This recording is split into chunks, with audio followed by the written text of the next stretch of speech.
muy bienvenido, un placer estar nuevamente con vos. Un placer a toda la comunidad judía. Hag Sameach, que tengamos un excelente Yom Ha'atzmaut, y sería mejor hablar de Inca Kola y de hablar de las cosas que me gusta de Perú, pero bueno, tenemos que hablar de esto. Bueno, entonces la primera pregunta tiene que ver en cómo se explica que un país pequeño, que el pueblo o la religión, o como querramos identificar al judaísmo, más diminuto del mundo, tenga tanta exposición mediática a través de sus series y que sean exitosas para todo el mundo. Bueno, hay dos o tres razones fundamentales, creo yo. La primera es que evidentemente el israelí es un hombre creativo y desde su niñez nos educan en las escuelas, incluso israelíes, a poner en duda las cosas y a salir del cuadrado, de incentivar a los chicos a que lo que dice el profesor, no porque lo dice el profesor, tiene que ser verdad, poner en duda. Y eso provoca que la gente salga del punto de partida que se puede hacer las cosas quizá diferentes. Eso uno. Lo segundo y más importante todavía, el mercado israelí es un mercado pequeño. Y por lo tanto, desde el momento que descubrieron que no había que pensar en hacer negocios solamente dentro de Israel, sino en hacer negocios a nivel mundial, ya se crea para intentar venderlo al mundo.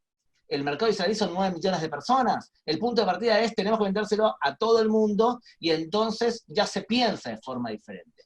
Y lo tercero es que hay una tradición judía relacionada con la literatura y aquí el punto es que si tú sabes contar bien la historia de tu poblado, por más que sea muy chiquito, pero lo cuentas bien, puede ser entendido, recibido y aceptado por todo el mundo. No tenés que saber tanto. ¿Cuándo ocurrió entonces esto? De la misma forma que cuando israelíes en el año 1995 inventaron el ICQ y entendieron que podían hacer negocio a nivel mundial, aquí la ficción comenzó esencialmente con Hatufim, con secuestrados. Una de las razones por las cuales Israel se ha transformado en un país creativo es porque ponemos en duda todo. Desde el momento que nos rebelamos contra los romanos, en el año 132 al 135, la revuelta de Bar Kokhba, desde entonces no aceptamos gobiernos extranjeros, no aceptamos Mesías, no aceptamos ni a Mahoma, ni aceptamos a Martín Lutero, no aceptamos. Tienes que convencernos realmente mucho. Y como ponemos todo en duda, entonces tenemos un ADN crítico. Y eso nos lleva a ser, por un lado, muy creativo, por otro lado, muy exigente consigo mismo. Hay parte de la población israelí que dice que un judío de verdad tiene que comportarse de manera noble y perfecta. Cualquier error moral debe ser condenado, porque nuestro espíritu es cumplir los 10 mandamientos al pie de la letra. O sea, ser realmente totalmente nobles y buenos, y cualquier cosa que se aleje de eso lo criticamos.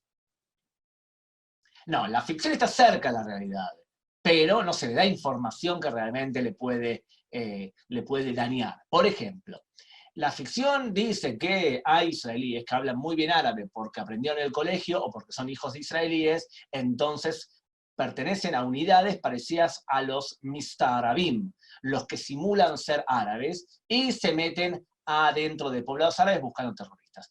¿Eso es verdad? Sí, eso es verdad. Fíjense que las personas que aparecen ahí, a decir verdad, Dorón tiene pinta de árabe de alguna manera, y alguno que otro más, pero hay algunos que se nota que son ashkenazim, o sea que no pasarían con tanta facilidad por ser árabe. Pero sí, ahora bien, si tú me dices que en la serie Fauda van a mostrar, por ejemplo, un bichito imaginario, imaginémonos que el Estado de Israel posea una especie de libélula pequeña que se agarra al cuello del terrorista y explota. Y de esta forma se hace un asesinato selectivo de un terrorista. Imagínense que Israel tuviese eso. Si eso lo mostrasen en la serie Fauda, sería quizás una especie de delatar algún tipo de secreto, pero lo que explican es que rastrean teléfonos móviles, y eso es sabido ya por todos, incluso durante los días de corona sabemos que nos rastrean los teléfonos. Algo que le agrega mucho a la serie, que ya lo vimos, por ejemplo, en La Pasión de Mel Gibson, y es el hecho que hablen en el idioma original. En La Pasión de Mel Gibson, que es simplemente una basura antisemita como película, como argumento, que es una cita de una estigmatización hecha por una monja en el siglo XI, y en base a eso se acusa a los judíos, y Mel Gibson, que es un católico ferviente, hizo una película claramente antisemita, la ventaja que tenía eso era que todos hablan en arameo, entonces le daba cierta credibilidad. Acá cuando hablamos de Fauda, todos hablan árabe con acento árabe, y entonces es creíble. Eso aporta y suma mucho, ¿no? Además de las escenografías que se filman en poblados árabes. En general la gente escribe sobre lo que vivió, o por lo menos los primeros libros de un autor, o los primeros proyectos de alguien escribe sobre lo que vivió, sobre su niñez, sobre lo que conoce, sobre lo que experimentó.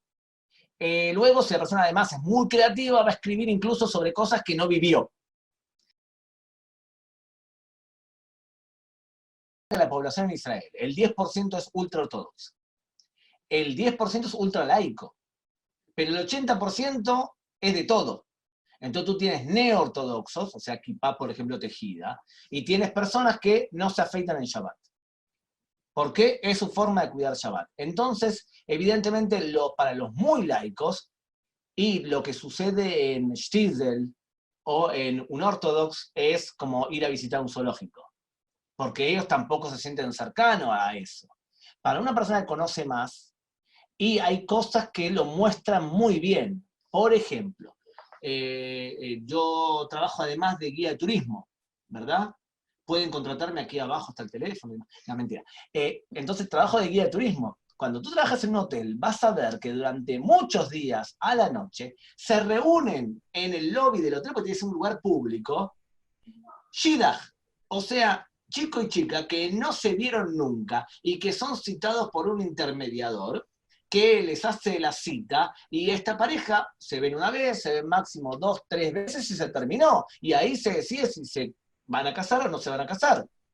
Bueno, eso lo hacen hoteles porque son lugares públicos. Entonces en Stiesel muestran cómo se reúnen en hoteles. En este caso se reúnen en el Hotel Malahim de Jerusalén, porque siempre hay la misma escenografía. Bueno, eso es real. Es totalmente real. Otra cosa, cuando en Stiesel, estoy diciendo justamente cosas que no hacen spoiler, pero cuando en Stiesel muestran la duda que tiene el padre del personaje principal sobre si comprarse un Streimer o no. El Streimer es el gorro de piel que se utiliza para fiestas, que justamente acá lo tenemos. Este es el gorro, no, este es el gorro de lituanos, pero el Streimer sabe lo que es, son el gorro de piel que se utiliza para fiestas. Muy bien, el Streimer que está puesto acá en la imagen de un ortodoxo, fíjense que él lo va a comprar y duda, y lo toma como algo que tenía que realmente invertir muchísimo dinero. Y cuando hablamos de cuánto dinero pagaba por ese Streimer, o bien cuánto dinero iba a pagar la hija de Stiesel para irse a vivir sola, hablaban de 1.000 shekel. Y un alquiler en Israel hoy puede salir 6.000, 7.000 shekels sin ningún problema. Y un gorro Streimer que tienes que pagar $800, 800 shekels, como creo que pagó él, no es una suma muy grande. Tú vas a comer afuera con tu familia y vas a gastarte 400 shekels. Ahí te está mostrando hasta qué punto se vive en un nivel de pobreza que hace que un alquiler salga la mitad o un tercio de lo que sale entre los laicos, y que comprarse un gorro sea una decisión económica importante. Son cosas como la que acabo de decir ahora que te muestran que está muy bien basada la serie. Yo creo que nos deja bien parados, y creo que en general, si analizamos todas las películas que tienen que ver con los judíos, tanto las hechas en Estados Unidos como las hechas en Israel, en general no nos podemos quejar. El judío aparece muchas más veces de forma positiva que negativa. En Stiesel y en un ortodox vemos dos fenómenos de dos personas que quieren convivir con la modernidad. Uno es un pintor y otro es una música. Y el trauma del cambio es la narrativa central de las series. Los palestinos, ante todo, ven Fauda, y además porque no los muestra de manera negativa del todo. También los muestra la complejidad del conflicto. Y te puedo decir que ahora, en el Líbano, número 1 es Fauda 3. Porque al mundo cristiano siempre le interesó lo que hicieron los judíos. Siempre. No es fácil desde el siglo 3 o 4 aceptar que un grupo de gente se resistió a creer en el Mesías. Tan importante es esto que, creo yo, fíjate que una de las bases del antisemitismo es la teoría del reemplazo de la sustitución, que dice que los judíos no aceptaron la fe verdadera y por lo tanto hay que destruirlos, hay que reemplazarlo y hay que destruirlo. Y entonces esa es una de las dos bases del antisemitismo, la segunda es la acusación de deicidio. El judío le interesó siempre, y no solamente a el mundo cristiano, también a los economistas. A ver, Marx escribe un libro destinado a los judíos que explica por qué los judíos. Martín Lutero, un libro destinado a los judíos. Miles de historiadores tienen que escribir algo sobre los judíos, tienen que dar una opinión sobre los judíos, porque les interesa. Entonces, todo lo que venga de Israel resulta interesante de alguna manera. Las noticias, la gente de adentro, los inventos israelíes, porque tiene que ver con un interés del mundo cristiano general hacia los judíos. A veces el interés es negativo, y se traduce en antisemitismo, y otras veces es un interés muy positivo, como hemos visto, por ejemplo, durante los días del corona, en la mayoría de los casos. Si ustedes ven el noticiero aquel que me mandaron y que ustedes deben haber visto, sobre un periodista peruano, hablando sobre Israel, de manera que yo le podría decir a él, mira que yo conozco muchos israelíes que son unos deficientes mentales, unos tarados totales, y no es así como estás diciendo tú. Pero ¿para qué engañarlo, verdad? Si él está convencido que somos todos genios. Bueno, fíjense en el caso este, hasta qué punto o se magnifica al judío o se desprecia al judío. Pero lo que no se hace con los judíos es que se los ignora.